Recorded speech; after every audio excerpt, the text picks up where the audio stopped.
Hey, what's up, YouTube? Josh from Team Crescent back again with another discussion video.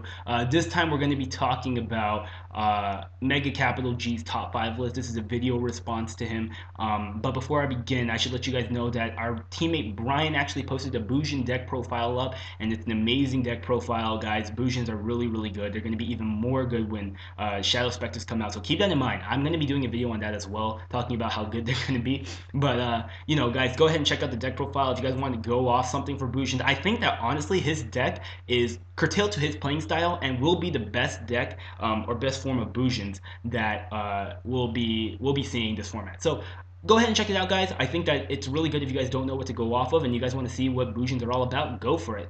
But yeah, with that said, let's go ahead and jump right into the video. MegaCapG posted the top 5 list of what he anticipated were going to be the best 5 decks of the format. Now, his list was very well thought through, and he used every resource that he could think of just to sort of, help him out make his decision. So he used YCS Toronto, personal testing, and analyzing each of the deck profiles. And he knows a lot about the game, guys. If you guys don't know who MegaCapG is, you guys got to check him out. He's one of the elite, as we think, one of our team's favorite YouTubers, elite YouTubers. He has very direct opinions, and he likes to think of the game in a different way from everybody else, so he's not afraid of being different by all means.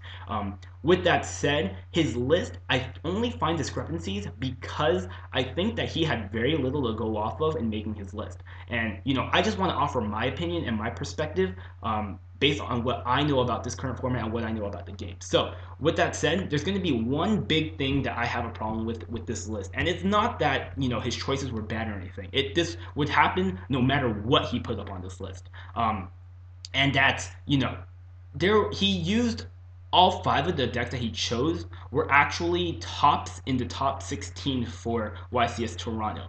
And I don't mean that he's going along with the hype. I'm certain that if MegaCapG didn't think that a deck was good, he would not have put it inside his deck, his top 5 list. However, you need to keep in mind that each of these decks were actually decks that topped, and I don't necessarily agree that these decks are going to be the top of the format. And I think the reason why he put them there was because he liked the versatility of each of the deck. He analyzed it to the best of his ability, but he had very little to go off of. And the one reason why I disagree with this list, if he posted any other results, if anything else won YCS Toronto and he put it on this list, I would use the exact same reason. And that one reason is the surprise factor.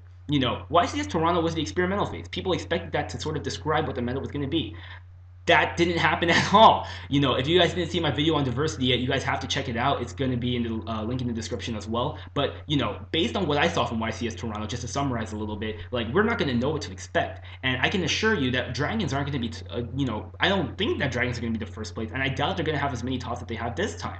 I think the main reason that they did so well, as long as with all the other decks, is that they each played differently from what we expected them to play from last format or the format prior before that. I look at dragons. Before, it was just Herb Derp, Baby Dragon Pitch, Banish, Add, Activate Super Rejuve, +6.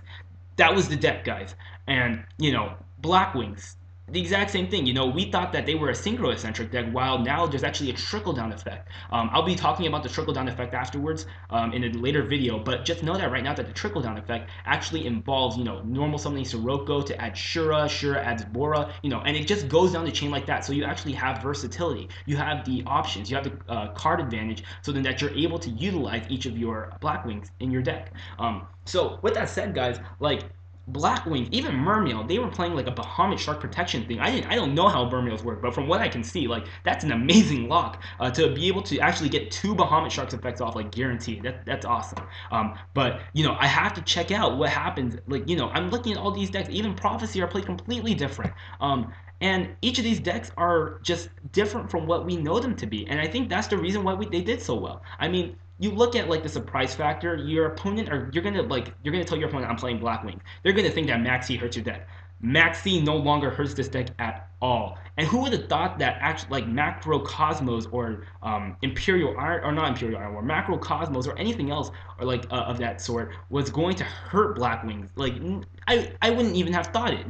By the way, guys, Macro Cosmos does hurt Black Wings. If they can't drop their hand traps such as Maxi or Veilers, they won't be able to drop their hand traps such as what's a Kalut. And no Kalut game is very fun.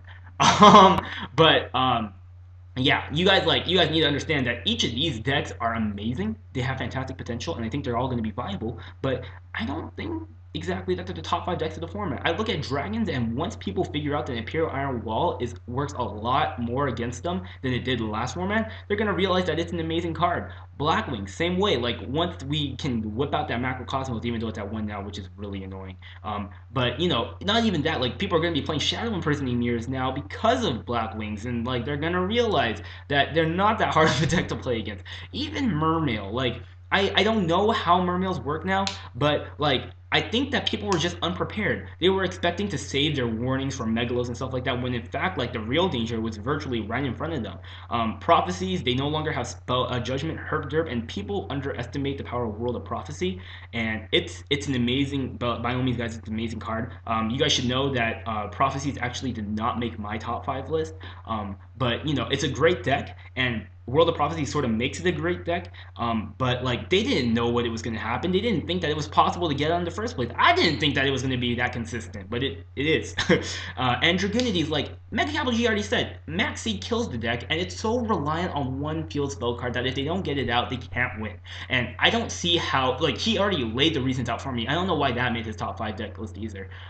But with that said, guys, like keep in mind, I love MegaCapG. I just think that he's over analyzing it at the moment for what the resources that he has. I think that with a little bit more time, he'll understand that there are so many more viable decks. And keep in mind, guys, I'll be making a top five video of my own just to see. It's similar to MegaCapG, it's not completely the same, and definitely like you'll see the differences. I'll explain all my choices, but yeah, guys, the surprise factor is something to keep in mind.